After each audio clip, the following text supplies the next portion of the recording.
Seigneur, que ta grâce, seule ta grâce. Nous voulons instaurer un état de droit.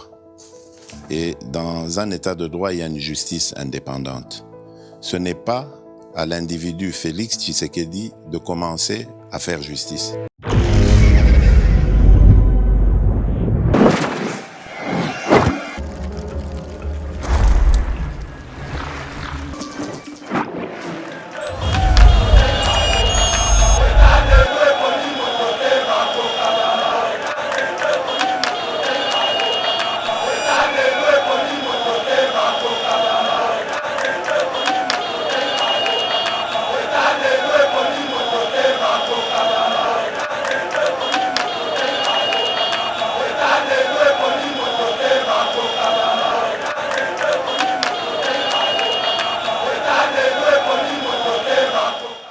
Je ne serai jamais à l'aise, moi, aux États-Unis. Pourquoi? Parce que je ne suis pas chez moi.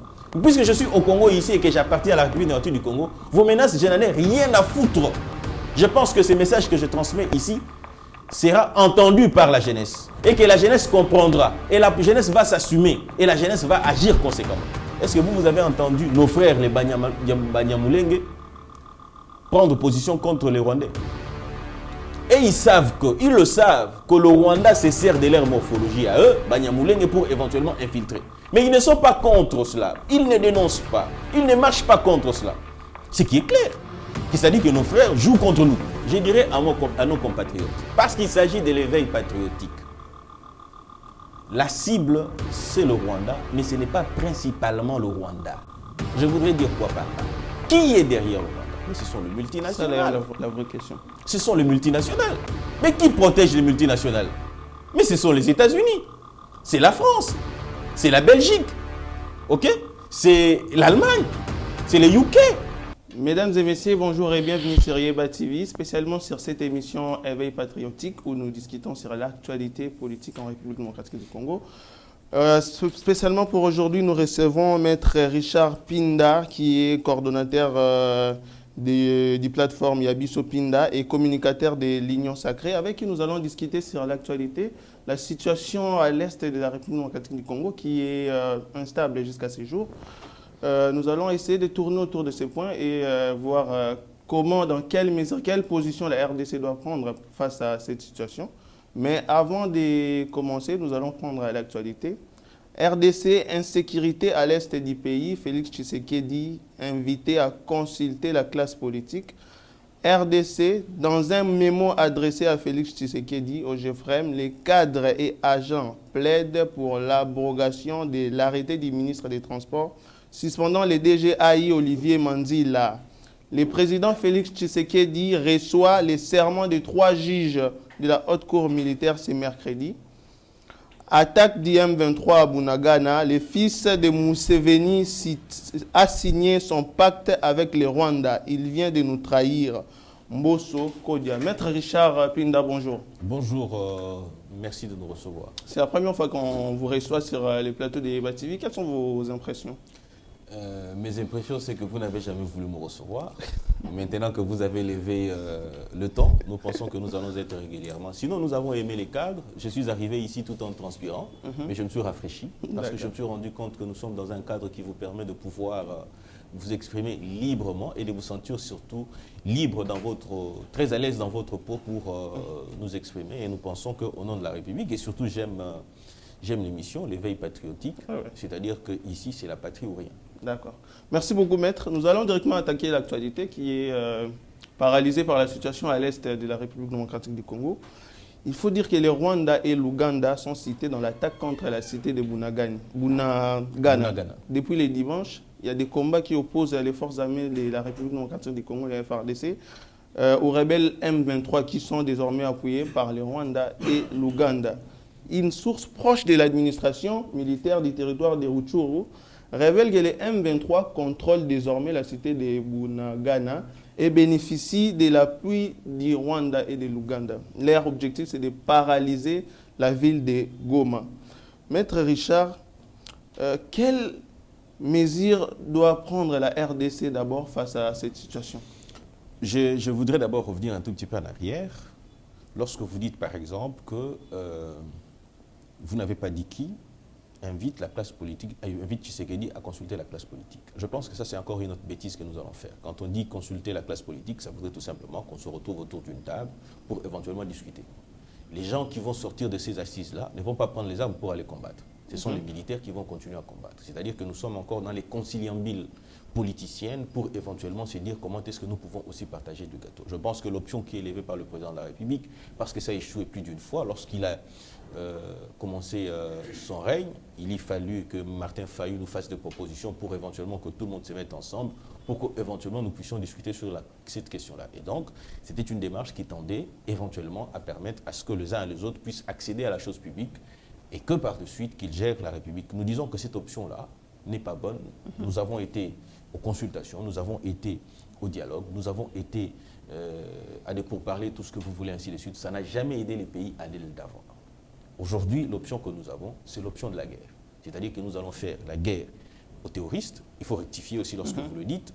Vous avez parlé des rebelles. Les M23 ont changé des statuts. Pourquoi? Parce qu'ils tuent chez nous. Parce qu'ils pillent chez nous. C'est-à-dire qu'ils utilisent de la violence pour éventuellement nous agresser sur nos sols. Nous devons changer les discours. Ici, je profite aussi de cette occasion ici. J'ai fait cette observation à Christian Lussakweno. Je l'ai appelé sur sa chaîne. Je l'ai appelé par son numéro parce que je l'ai reçu par un ami. Je lui ai dit, ça ne peut pas se faire. Le journaliste est censé relayer les informations. Lorsque le gouvernement de la République dit qu'il s'agit d'un groupe terroriste, c'est un groupe terroriste. Top Congo n'a pas à dire, j'ai dit bien, je cite, n'a pas à dire des rebelles. Puisque lorsque Top Congo dit des rebelles, c'est-à-dire qu'il est en train de combattre la position du gouvernement. Quel est l'intérêt de dire que ce sont des mouvements terroristes? C'est parce qu'on ne peut plus négocier avec eux. Et aucun pays au monde ne peut nous obliger à négocier avec les terroristes. C'est ça l'option qui est élevée par la République. Lorsque les chaînes locales, d'ailleurs, vous allez vous rendre compte que même l'Occident, ils sont en difficulté de pouvoir les nommer ainsi. Maintenant, puisque nous avons pris position, j'ai aimé le ministre des Affaires étrangères qui est revenu là-dessus pour dire que nous n'allons pas négocier avec les terroristes. Nous n'allons jamais négocier avec les terroristes. Et alors, vous avez Top Congo, vous avez qui, donc là, il relaye maintenant la position de la communauté internationale, non pas la position de la République, ou la position de rebelles. Vous allez vous rendre, vous avez dit qu'ils ont pris position de Bunagana. Ah oui. Ils ont fait une déclaration pour dire que nous sommes prêts à négocier. Vous allez négocier avec qui? Nous n'allons pas négocier avec les terroristes.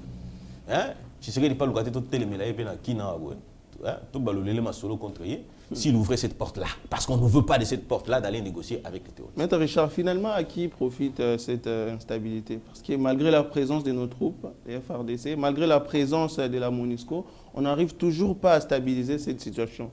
Qui est le vrai commanditaire et qu'est-ce qui se cache derrière cette situation à l'est de la République? Je veux en venir, mais je voudrais maintenant faire observer. Vous avez dit que le président de la République recevait la prestation des serments de 3 magistrats aujourd'hui de la cour militaire. C'est-à-dire que nous devons combattre maintenant l'infiltration qui est une évidence. Pour ce faire, il faut des magistrats qui sont à la solde de la République. Vous vous rappellerez encore le numéro 1, je pense, du parquet, ou parquet militaire, le droit militaire ou de la justice militaire, était un gars rwandais, il faut qu'on se le dise quand même. Okay? C'est-à-dire que s'ils nomment comme ça, c'est-à-dire qu'on va les mettre de côté, que les Congolais vont prendre la manette et que tout celui qui aurait trahi subirait les conséquences. Je me réjouis encore qu'un officier ait été abattu lors de combat. Lorsqu'il a été surpris par les Congolais, les patriotes congolais qui sont au front, qu'est-ce qu'il a fait? Ils ont tiré sur lui et il a été abattu. Un autre a été arrêté à Kisangani. Puisque si aujourd'hui, il faut se le dire, nous avons près de 300 sous-officiers. Et nous avons 60% d'officiers généraux rwandais. Quand j'ai dit rwandais, lorsque je l'ai dit comme ça, est-ce que vous avez entendu nos frères, les Banyamulenge, prendre position contre les Rwandais? Et ils le savent, que le Rwanda se sert de leur morphologie à eux, Banyamulenge, pour éventuellement infiltrer. Mais ils ne sont pas contre cela. Ils ne dénoncent pas. Ils ne marchent pas contre cela. Ce qui est clair. C'est-à-dire que nos frères jouent contre nous. Ben, c'est comme on a l'habitude d'être. Mais maître, qu'est-ce qui fait que cette situation perdure jusqu'à maintenant? Je veux en venir. Moi, j'aime bien poser d'abord les décors. Lorsque je pose les décors, alors je développe mon argumentaire, ainsi de suite, tout ça. vous revenez plus sur cette question-là, je vais alors m'attarder là-dessus. Aujourd'hui, par exemple, nous sommes dans la rue. Vous allez vous rendre compte que de la société civile sont dans la rue, ils réclament tous la tête des Karega. Je suis d'accord à ce que l'on réclame la tête des Karega, mais n'oubliez pas une chose. Aujourd'hui, nous disons le Rwanda. Demain, ça pourrait être l'Angola. Ça pourrait être éventuellement l'Ouganda, le Congo-Brazzaville même ici, la République centrafricaine. Ok? Mais ici, la question que nous devions nous poser, qu'est-ce qui ferait que ces pays-là reviennent? Je dirais à nos compatriotes, parce qu'il s'agit de l'éveil patriotique. La cible, c'est le Rwanda, mais ce n'est pas principalement le Rwanda. Je voudrais dire quoi par là? Qui est derrière le Rwanda? Mais ce sont les multinationales. C'est d'ailleurs la vraie question. Ce sont les multinationales. Mais qui protège les multinationales? Mais ce sont les États-Unis. C'est la France. C'est la Belgique. OK? C'est l'Allemagne. C'est les UK. OK? Pourquoi et comment? Lorsqu'on vous dit les institutions de Bretton Woods, ce sont eux qui détiennent les finances du monde. Ce sont eux qui contrôlent les finances du monde. Ces institutions-là sont constituées de qui? Mais on vous dira que c'est les clubs de Paris et les clubs de Londres. Mais les clubs de Londres en question est constitué de qui? Mais vous allez voir d'une part, les pays qui sont fortunés, et les pays sont fortunés de par les entreprises qu'ils ont, les multinationales, et vous allez vous rendre compte que dans le club de Londres, par exemple, ce sont les individus qui sont extrêmement fortunés dans le monde. Et c'est qui? Ce sont les Microsoft, c'est tous ceux qui ont pillé la République et qui continuent encore de piller. Et ces institutions de Bretton Woods contrôlent l'ONU. Ces institutions de Bretton Woods contrôlent l'Union africaine. Ces institutions de Bretton Woods contrôlent l'Union européenne. Ces institutions de Bretton Woods contrôlent CIRGL, contrôlent la communauté des pays de l'Afrique de l'Est. Parce qu'aujourd'hui, il est inconcevable. Lorsque vous suivez toutes les déclarations qui sont faites, vous vous posez la question de savoir, mais ces gens, ils vivent sur quelle planète? Prenons par exemple la récente déclaration de l'ambassade des États-Unis, qui vous dit « Nous sommes préoccupés par la situation à l'est de la République. » Et par de suite, que vous dit l'ambassade des États-Unis, ils vous disent que nous condamnons l'aide venue d'où, ils ne vous disent pas d'où, mais donnée au M23. Et ils ne sont incapables de pouvoir identifier le M23 ou les qualifier de mouvement terroriste. Vous voyez ça? Ça, c'est d'abord le premier élément. Donc, si vous condamnez l'aide, vous ne condamnez pas celui qui aide. C'est-à-dire que vous le laissez une libre cour de pouvoir agir comme bon lui semble. C'est-à-dire qu'il va continuer à faire ce qu'il fait. Mais parce que vous ne le voyez pas, je me demande s'il faut que les États-Unis d'Amérique portent vos lunettes pour comprendre. Parce que là, c'est une hypocrisie patentée qui est démontrée, qui a même de nous démontre à suffisance que nous sommes dans une situation qui n'est pas normale. Deuxième élément, s'il vous plaît. Les États-Unis d'Amérique vous disent que nous condamnons aussi la présence militaire. Non, il dit nous constatons aussi la présence militaire de l'armée rwandaise sur le sol de la République démocratique du Congo. Mais en droit international, nous savons que quand il y a une présence militaire d'un État sur le sol d'un autre État, cela constitue une déclaration de guerre.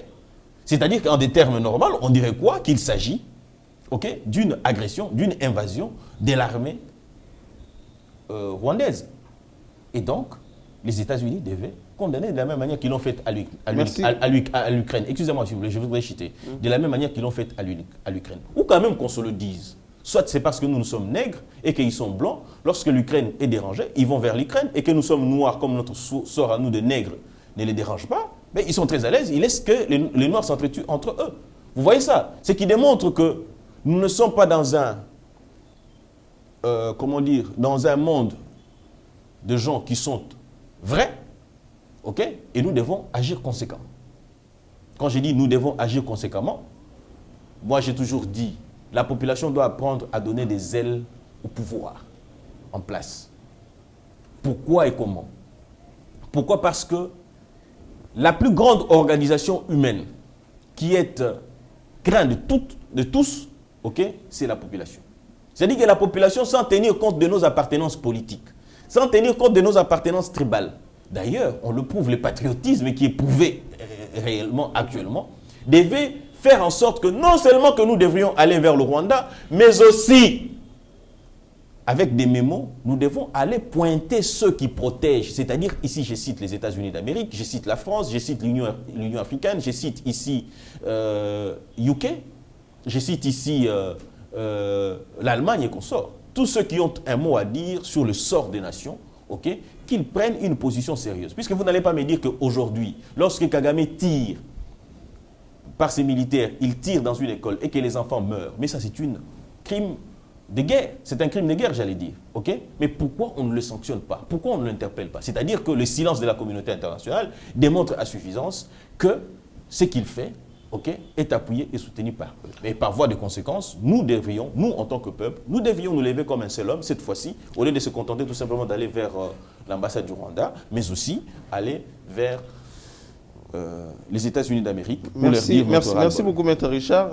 Il faut le dire, hier, le Rwanda a été indexé par le président de la République comme étant nos ennemis, qui appuient la guerre, qui soutient les M23. Mais aujourd'hui, nous avons encore l'Ouganda qui s'est rallié au Rwanda en soutenant cette guerre à l'est de la République démocratique du Congo. La question, c'est est-ce que nos services des renseignements ont une capacité d'analyse dangers politiques régionaux. Parce que depuis plusieurs mois, le gouvernement a été mis en garde concernant ces rapprochements RDC, Ouganda, Rwanda. Mais malheureusement, nous avons vu, cela n'a pas empêché notre gouvernement d'aller signer des accords avec les Rwandais, avec l'Ouganda. Lorsque vous parlez, moi j'esquisse un sourire.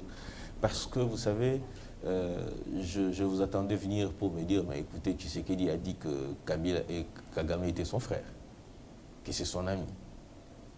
J'ai toujours trouvé cette façon de voir les choses, ou de revenir là-dessus, de s'attarder là-dessus, d'une certaine banalité. Je ne sais pas si vous êtes originaire de quel point du pays. Ça n'a pas d'importance, je suis. Si, ça a de l'importance, ne vous en faites pas. Merci, vous le dites. C'est-à-dire que vous avez encore confirmé ce que j'allais dire. Ma conclusion, vous êtes originaire de quel pays? De quel coin du pays?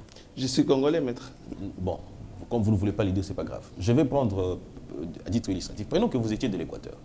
Et que prenons par exemple que moi je suis du Kasaï. Ok? En quoi nous sommes congolais? En quoi nous sommes frères, plutôt j'allais dire? Parce que nous sommes congolais. C'est-à-dire que nous partageons une même réalité. Laquelle réalité? Nous appartenons tous à la communauté congolaise. Ouais. Par voie de conséquence, nous sommes frères. Maintenant, transposons cette réalité-là sur, sur le plan continental. C'est-à-dire que moi et vous et Kagame, nous sommes frères. Pourquoi? Parce que nous appartenons aussi à l'Afrique en commun. Est-ce que cela justifie les attaques? Non, pas du tout. Nous avons même dans votre famille, vous avez des frères par moment qui vous donnent des coups, avec qui vous vous battez, n'est-ce pas? Mais ce qu'il faut pour vous, parce que c'est un frère, vous devez vous donner aussi des coups. S'il faut maintenant tuer même le frère, là, vous allez le tuer et réparer après. C'est que je voudrais tout simplement dire ici que nous avons l'obligation de faire la guerre, de résister contre le Rwanda. Et cela n'exclut pas le fait qu'il cesse d'être notre frère. Non, il continue de l'être parce que nous sommes africains. Si vous voulez qu'il ne soit pas frère, nous devons le faire partir du continent. Tshisekedi, quand il arrive au pouvoir, il trouve, et les services de renseignement, tout a été miné. Lorsqu'on parle de l'armée, on parle aussi des services de renseignement. Et vous allez vous rendre compte que tous ceux qui sont soit au niveau de la rébellion, ou ceux qui sont à la tête des services de renseignement tels que la DEMIAP à l'époque avec celui qui est mort, là, Kaimbi, ok? Ces gens-là, tous, ce sont ceux qui ont fait la guerre de l'AFDEL avec Joseph Kabila. C'était ses amis. C'est-à-dire qu'il a placé soit au niveau des mouvements rebelles ses amis, ou soit il a passé au niveau de services de renseignement les personnes sur qui il avait confiance. Et la plupart de ces gens-là, ce sont de Rwandais. C'est une évidence patentée. Okay? Une évidence incontestable. Okay? Mais qui se sont servis, j'insiste, de nos frères, les Banyamulenge, pour éventuellement infiltrer l'armée, les services de renseignement et consorts. Et ici, la condamnation que je fais à l'égard de nos frères, les Banyamulenge, ok, c'est qu'ils ne dénoncent pas. Puisqu'ils ne dénoncent pas, ils sont silencieux, c'est-à-dire qu'ils sont complices de ce qui se passe là. Oui, je sais que nombreux sont ceux qui vont, en me regardant, ils disent, mais non, qu'est-ce qu'ils racontent? Nos frères, les Banyamulenge, ce sont des Rwandais. Non, ne tombons pas dans le piège. Lorsque le piège serait lequel? C'est de dire que ce ne sont pas des Congolais et qui vont s'en servir pour éventuellement dire quoi? Il y a des délits de faciès. Rappelez-vous de Bouzé. Beaucoup ont condamné sans considérer ce qui s'était passé lorsque le gouvernement de la République ici a condamné les généraux qui avaient demandé aux populations d'aller prendre des machettes et défendre la nation. Quel en était l'intérêt? L'intérêt était que si on avait laissé cela courir, on allait vous dire que c'est une incitation à la haine. Nous ne cessons de le dire que la communauté internationale est complice, n'est-ce pas? C'est-à-dire qu'il se serait servi de ça. En y allant, nous devons être aussi stratèges. Nous devions user des stratégies pour éventuellement faire en sorte que nous ne tombions pas dans leur piège. C'est ce que fait Tshisekedi. Il y va avec ruse. Ok? Oui, c'est s'il faut ouvrir la porte dans des délit de faciès et ainsi de suite, tout ça. C'est-à-dire que je parle mal. Bon, on va s'en prendre à une personne qui, parce qu'on voit, il a de rapprochements avec ainsi de. C'est comme beaucoup de personnes qui vous disent, par exemple, que Prince Epenge, c'est un Rwandais. Ok? Et pourtant, parce qu'il a cette tête-là qui ressemblerait au Tutsi. Vous voyez ça? Donc, c'est-à-dire que nous devons combattre ces genres de choses de peur que nous ne tombions dans le piège qui a été tendu. Lorsque Mouzé l'avait fait à l'époque, c'est la Cour pénale internationale qui s'est réveillée directement pour ouvrir une action en justice contre eux. Donc, ce qui démontre à suffisance que je reviens sur cette question de l'Ouganda. L'Ouganda n'a pas déclaré officiellement sa, sa position vis-à-vis du M23. J'ai suivi encore une autre déclaration qui dit, il y a certaines personnes qui ont dit que l'Ouganda, a fait ces déclarations pour dire que les UPDF n'ont pas signé un partenariat avec la République démocratique du Congo pour traquer les M23, mais plutôt le ADF. Ce qui est tout à fait normal. Si aujourd'hui, les UPDF voudraient changer de statut pour éventuellement les permettre de traquer à côté de FRDC les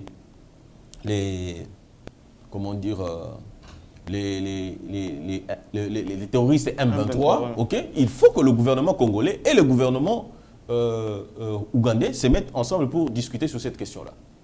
Cependant, qu'est-ce que je peux condamner, moi, en Ouganda? C'est d'avoir permis que l'armée rwandaise et les terroristes M23 puissent traverser leur territoire et entrer en République démocratique du Congo pour prendre possession de Bunagana. Vous voyez, nous devons par moment éviter les sentiments, réfléchir convenablement.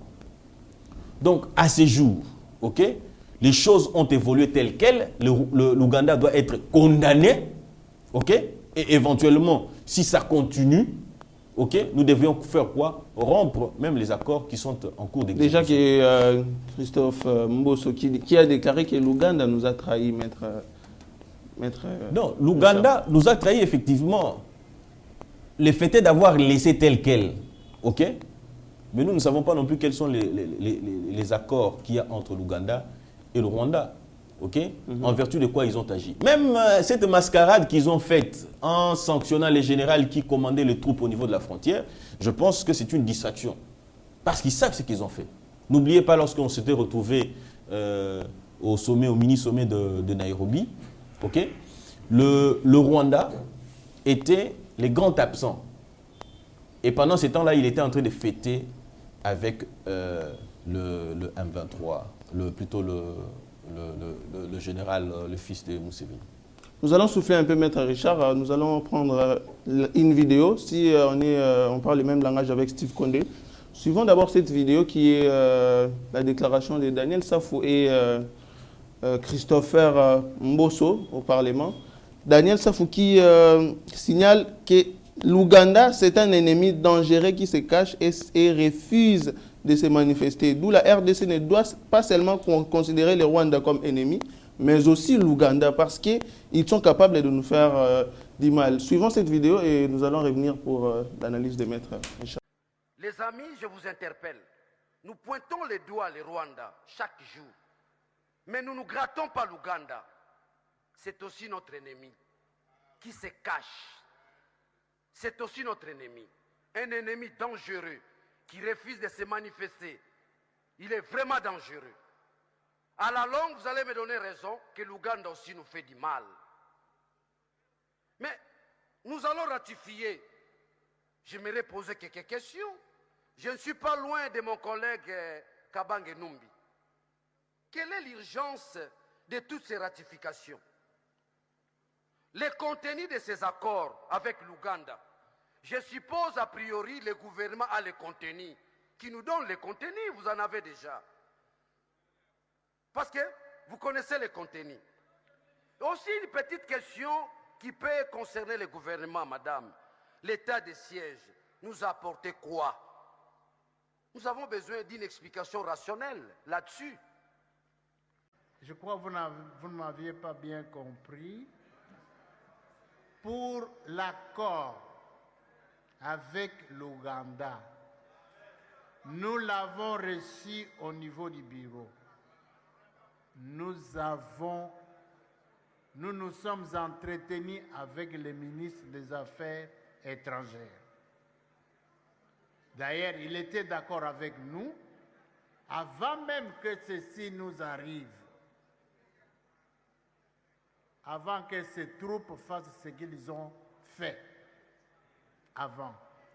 Nous avons dit, à la suite du pacte que le fils a signé avec le Rwanda, nous, on ne laisse pas passer cet accord.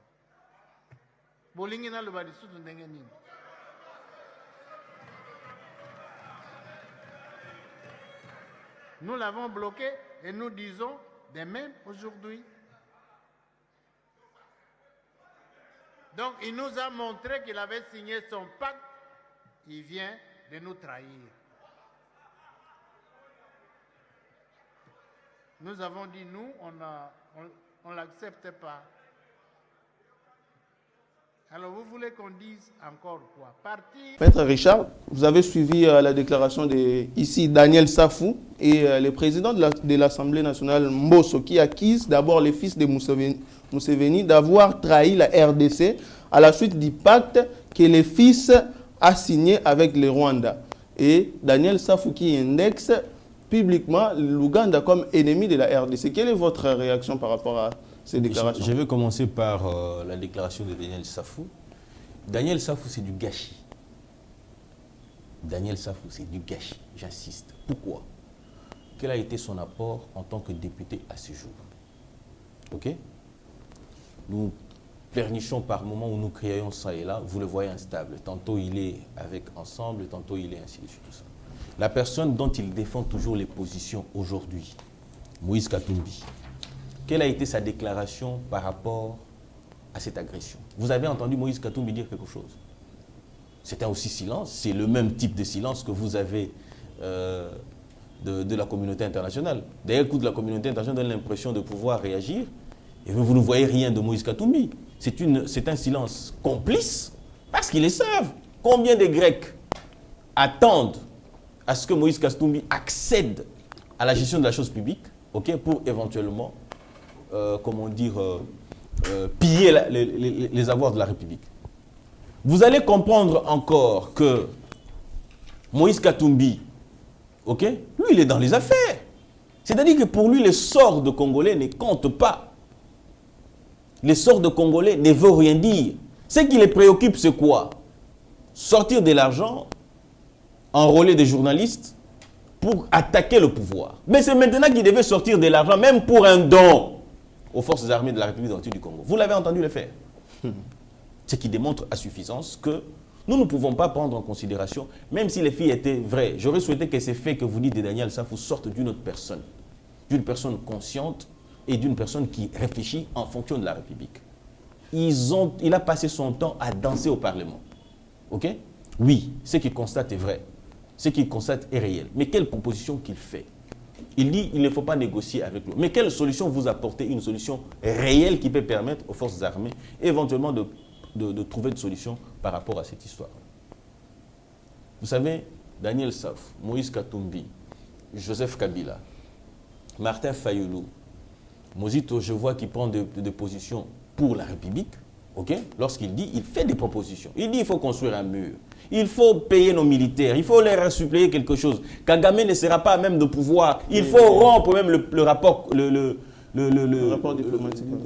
Des rapports diplomatiques d'ailleurs après. Il faut rompre le partenariat commercial que nous avons avec ainsi de suite, tout ça. Ok? Ça, ce sont des propositions qui vont dans le sens de la République. Mais ici, on critique. Il ne faut pas faire ceci, il ne faut pas faire cela. Mais qu'est-ce que vous proposez en retour? Vous allez vous rendre compte que ces gens-là ne proposent rien.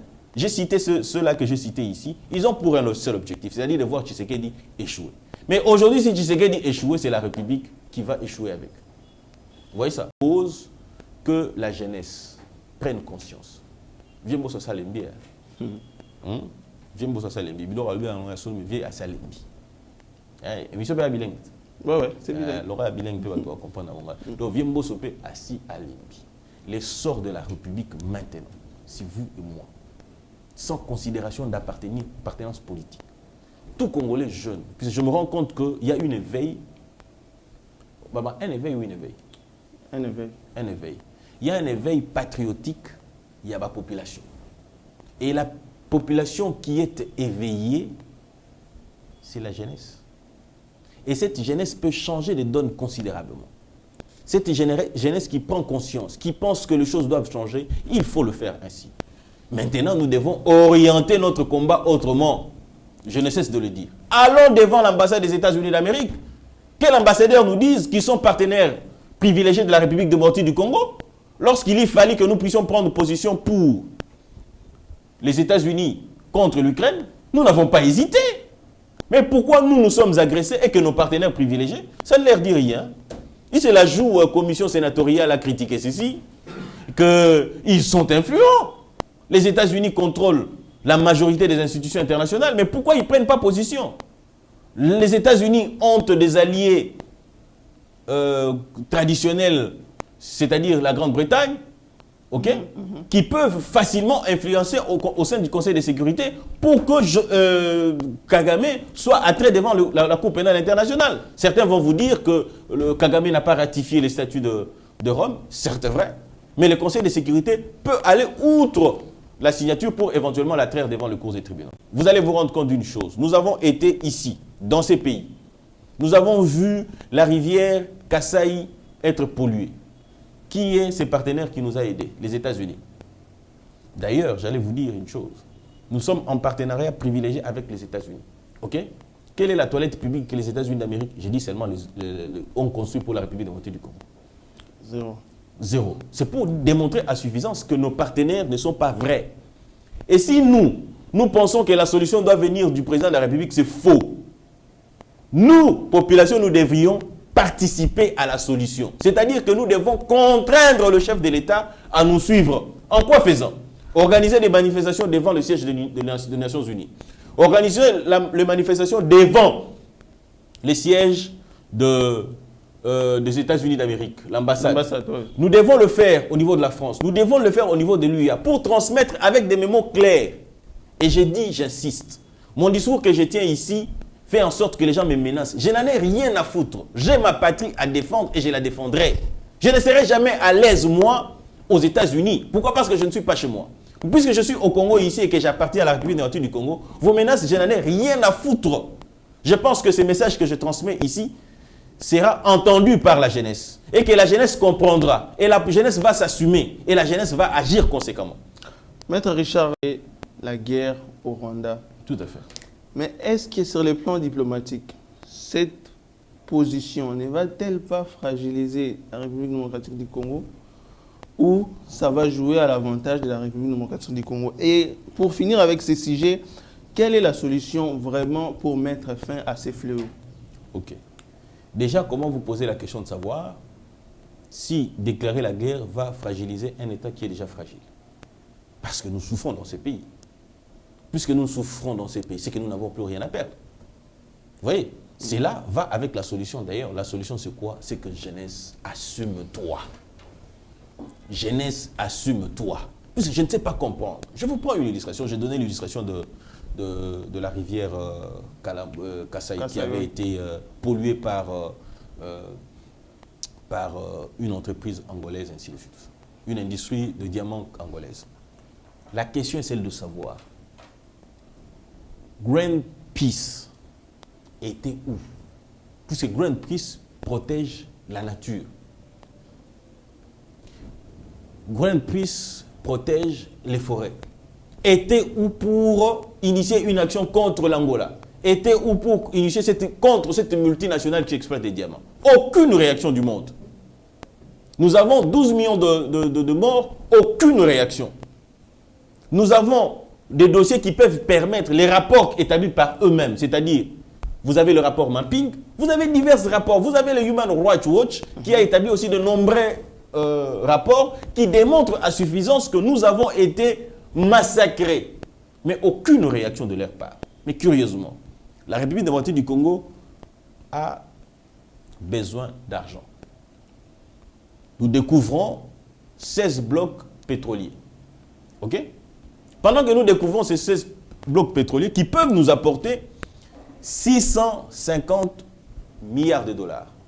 En retour, qu'est-ce qu'on nous dit? Ben, écoutez, vous ne pouvez pas, tout simplement pourquoi? Parce que ces blocs-là sont dans de zones forestières humides, tout ce que vous voulez, et que, en principe, au nom de l'humanité, vous ne devez pas faire ça. Ok, on veut bien que ce soit au nom de l'humanité. Mais qu'est-ce que vous nous donnez en contrepartie?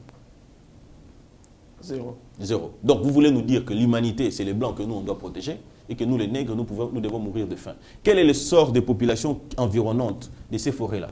Ils vivent comment? Ils vous disent, ben, écoutez, nous avons des programmes pour leur donner des médicaments, ainsi de suite, tout ça. Vous voulez que nous continuons à être, ou avoir la main tendue, ok?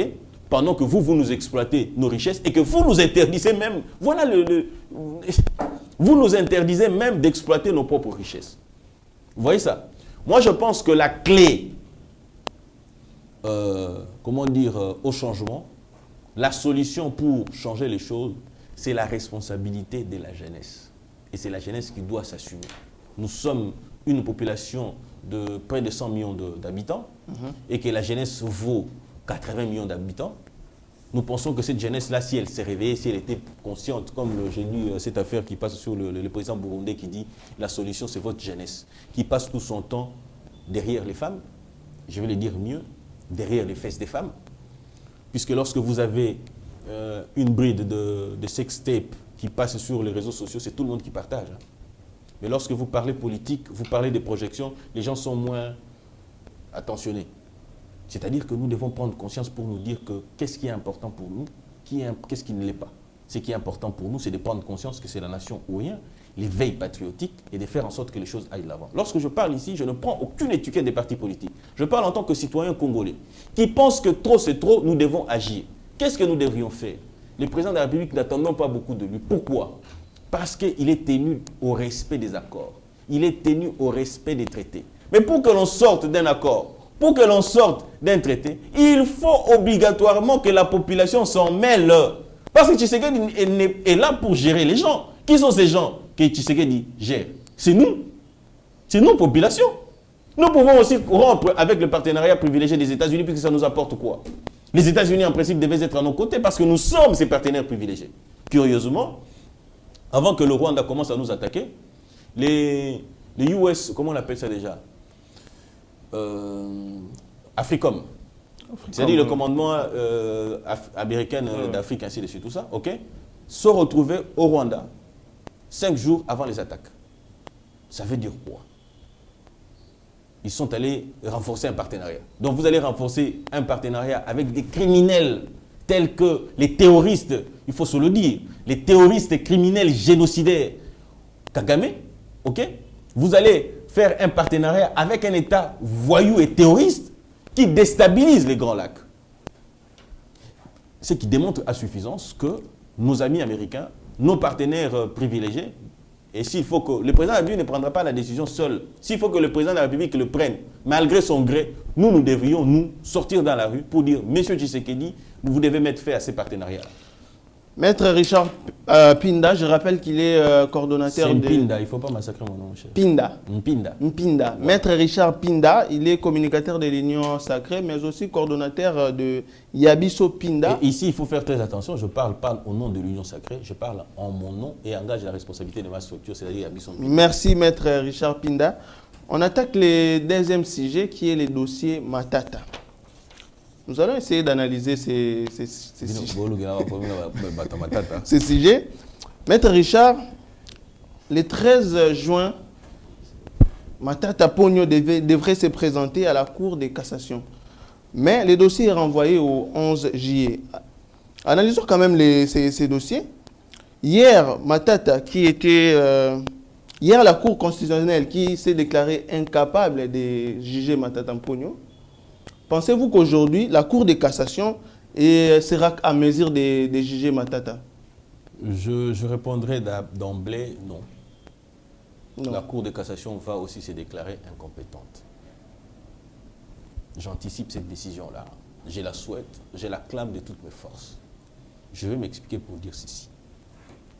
En fait, pour comprendre ce qui va, donc il faut d'abord se référer à la loi. Vous savez, la compétence, elle est d'attribution. C'est-à-dire que pour être compétente sur une question donnée, il faut nécessairement et obligatoirement que la loi vous dise que vous êtes compétent pour faire ceci. Et vous allez vous rendre compte, lorsque vous vous référez à la Constitution de la République, la Constitution est claire là-dessus. Elle dit que le juge, la Cour de cassation est le juge des sénateurs, des ministres, ainsi que des députés, sans oublier bien sûr le gouverneur. La question est celle de savoir pourquoi pas Matata puisqu'il est aussi sénateur. Vous allez vous rendre compte que le droit étant encore une science élégante, ok? Et dans ces cas, lorsqu'on parle de privilèges des juridictions, moi j'aime bien le dire ainsi, que c'est, comment dire, les juridictions qui jugent les statuts que portent les individus. Voilà pourquoi nous disons ici, Matata Mponyo n'est pas ou n'était pas sénateur au moment où il commettait ces infractions. La fiction du droit voudrait que l'on puisse dire que c'est une juridiction qui poursuit les statuts ou les fonctions exercées par ces personnes-là. Maintenant, pourquoi? Parce qu'il s'agit toujours de la même individu. On va vous dire que c'est toujours Matata. Ah, sénateur, c'est lui toujours Matata Mponyo. Sénateur, c'est lui toujours l'ancien président, l'ancien premier ministre. C'est lui qui était ancien ministre des Finances. Il y a un principe en droit que l'on dit, que l'on appelle le principe de la cristallisation de l'infraction. Ces principes consistent à quoi? Ces principes, je le dirais de la manière la plus banale possible pour que tout le monde comprenne, ces principes consistent à retenir, cristalliser l'infraction au moment où elle était commise. Ce qui voudrait dire que lorsque Matata Mponyo a commis cette infraction, il est retenu les faits infractionnels d'une part, et d'une autre part, il est aussi retenu la qualité de la personne qui commet l'infraction. Alors, lorsque nous retournons en droit, lorsque vous lisez l'article 164, je crois, 164-163, il vous dit que la Cour constitutionnelle, ou plutôt le juge pénal du président de la République, la Cour constitutionnelle est le juge pénal du président de la République et du Premier ministre. On ne vous dit pas s'il est en fonction ou pas du tout. On vous dit qu'il est le juge du Premier ministre et du président de la République. On ne vous dit pas qu'il est en fonction ou pas du tout. C'est plutôt l'article qui suit, l'article 164, je crois, qui dit que en cas de condamnation, il est déchu de ses fonctions. Lorsque nous retournons à l'article 164 qui dit la Cour constitutionnelle est le juge pénal du président de la République et de l'ancien Premier ministre, et plutôt du président de la République et de l'ancien Premier ministre, il est sous-entendu deux hypothèses. La première hypothèse, c'est que la personne est en fonction. À ce moment-là, on peut le déchoir. Parce que vous allez vous rendre compte, lorsqu'on dit en cas de condamnation, on le déchoit. C'est-à-dire qu'il faut principalement qu'il y ait la condamnation. Mais la condamnation, elle est pénale. Ok? C'est-à-dire que la peine qui doit être évoquée pour qu'il soit condamné, c'est une peine pénale. L'accessoire n'est que accessoire. C'est-à-dire que la sanction administrative consistant à les déchoir de cette fonction-là n'est qu'accessoire. Je reviens maintenant par rapport à ce que nous aimons bien appeler la fiction du droit. Lorsqu'il faut juger Matata Mponyo aujourd'hui, puisque Matata Mponyo en soi porte 5 statuts, si je peux le dire, il porte le statut de l'ancien Premier ministre, il porte le statut de l'ancien ministre des Finances, il porte aussi les statuts du Premier ministre en fonction, j'insiste, le Premier ministre en fonction au moment de la commission d'infraction. Il ne faut pas oublier qu'il porte aussi les statuts du sénateur. Oui. Et il porte aussi le statut de son père, de père de famille. Parce qu'il est père de famille, il doit avoir des enfants. Alors, je reviens pour dire ceci. Il est dit, il faut retenir 3 choses en ce qui concerne la compétence de la Cour constitutionnelle. Quand on dit que la Cour constitutionnelle, je salue,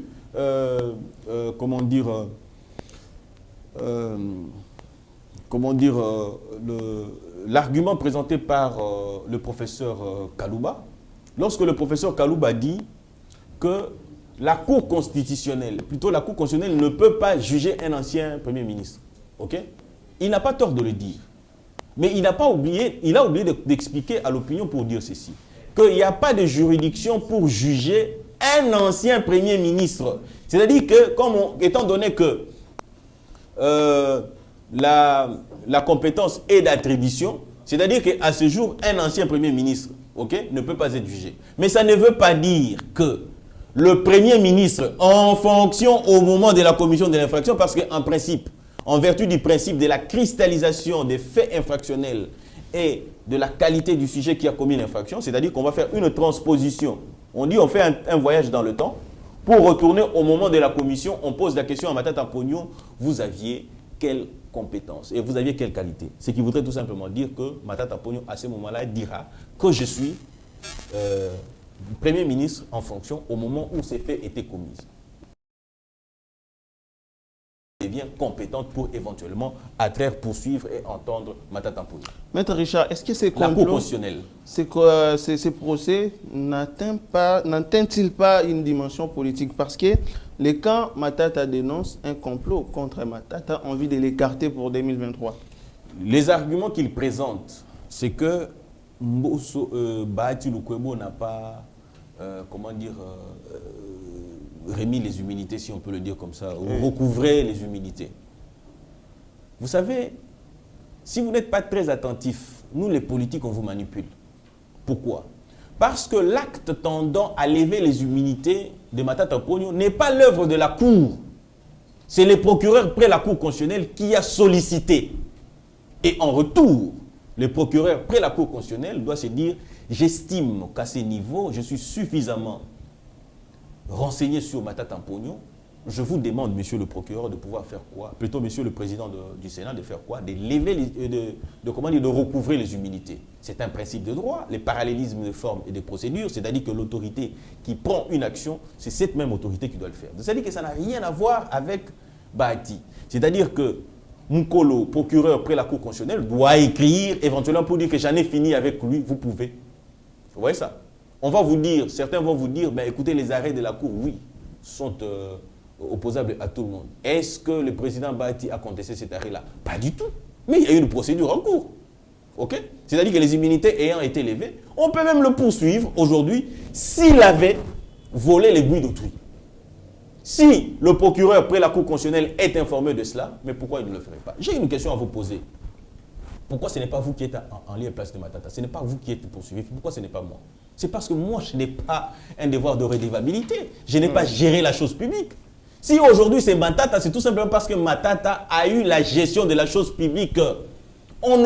Vous savez, il y a une chose. Lorsque les gens disent qu'on s'acharne contre Matata, effectivement, l'État est en droit de s'acharner de tout celui qui a eu la gestion de la chose publique et qui n'a pas rendu de compte. C'est ça le devoir de la redevabilité. C'est ça aussi même la force de l'État. C'est-à-dire qu'il est à même de pouvoir poursuivre, je dis bien, traquer, c'est-à-dire que mettre les gens même mal à l'aise. Matata est parti à l'Union africaine, ça fait déjà un mois déjà. Pourquoi il ne revient plus? Ceux qui ont dit ici et au NUT, payer cette invitation. C'était pour 5 jours. Aujourd'hui, les 5 jours sont allés au-delà. Alors, vous allez vous rendre compte que même ces institutions ne nous aident pas à pouvoir avancer. Vous vous rendez compte de ça? Ces institutions ne nous aident pas à avancer, puisque nous voulons évoluer, mais ils constituent un obstacle. Matata devait rentrer. Voilà que j'ai dit qu'il a comment on dit déjà? Il a de séquelles criminogènes, parce que Matata déjà, ok, avait un bunker chez lui. Et ce bunker-là était prévu pourquoi?